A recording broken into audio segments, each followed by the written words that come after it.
اب ہم اخیر میں محترم جناب حضرت مولانا عبدالقادر صاحب گجراتی دامت برکاتہم نائب محتمیم دارالعلوم ندوۃ العلماء سے درخواست کرتے ہیں کہ مادر علمی اور ہم طلباء کے حق میں دعا فرمائیں۔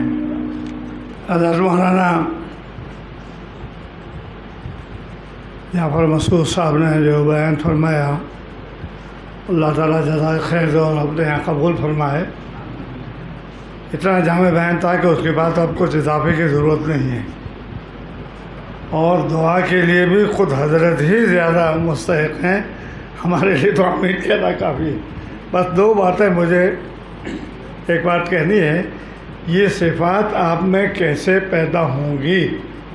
تو ایک طریقہ تو مولانا نے بتا دیا کہ حضرت مولانا علی میاں صاحب کی تحریروں کو ہر موقع کے لحاظ سے دیکھا جائے، اور دوسری چیز جو مجھے بتانی ہے وہ یہ کثرت مطالعہ، اپنے لوگوں کی چیزوں کو پڑھنا۔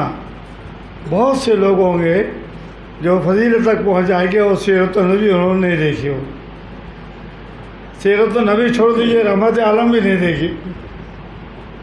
تو یہ نہیں، شروع سے آخر تک دیکھیے، اور اس میں ہر جگہ آپ کو ایسی ایسی چیزیں ملیں گی جو آپ جانتے بھی نہیں۔ بخاری شریف آپ پڑھتے ہیں، اگر آپ بخاری کے مختلف لوگوں کے وہ پڑھیں گے تو ہر جگہ آپ کو نئی چیز آئے گی۔ حضرت مولانا کی تقریریں بھی خود بخاری میں دیکھیں گے، افتتاحی موقع پر ہمیشہ حضرت مولانا کی تقریر ہوتی تھی، تو بہت سی ایسی چیزیں ملے گی جو جگہ۔ تو ایک تو یہ، دوسری چیز یہ ہے کہ یہ چیز جو حاصل ہوتی ہے بزرگوں کی صحبت سے، کثرت مطالعہ پہ اکتفا نہ کیجیے، بلکہ ساتھ ساتھ جب کبھی کوئی موقع ملے تو بزرگوں کی صحبت میں بیٹھیے۔ بیٹھنے سے خود ایک چیز باطنی طور پر اثر ہے، دل سے دل کے تک بات پہنچتی ہے، دل سے دل تک بات پہنچتی ہے، زبان سے کانوں تک سے پہنچتی ہے، اس کا تعلق ہے۔ انشاءاللہ تعالیٰ یہ سب چیزیں مفید ہوں گی۔ حضرت دعا فرمائیں گے، میں آمین کہتا ہوں۔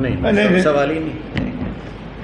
اللهم صل على سيدنا مولانا محمد وبارك اللهم لك الحمد كما ينبغي لجلال وجهك وعظيم سلطانك اللهم لا نحصي ثناء عليك كما اثنيت على نفسك اللهم صل وبارك على سيدنا ونبينا محمد وعلى آله واصحابه وازواجه واهل بيته على جميع الأمة يا أرحم الراحمين۔ ربنا آتنا في الدنيا حسنة وفي الآخرة حسنة وقنا عذاب النار۔ اے اللہ ہمارے گناہوں کو معاف فرما، اے اللہ ہماری خطاؤں سے درگزر فرما، اے اس دارالعلوم میں آنے کو تو قبول فرما، اے اللہ یہاں کے ہر پروگرام میں شرکت سے پورا نفع اٹھانے کی توفیق عطا فرما، اس کے مطابق اپنے آپ کو ڈھالنے، اپنے آپ کو بنانے، اندر اور باہر دونوں طریقے سے بنانے کی توفیق عطا فرما۔ سبحان ربک رب العزۃ عما یصفون وسلام علی المرسلین والحمد للہ رب العالمین۔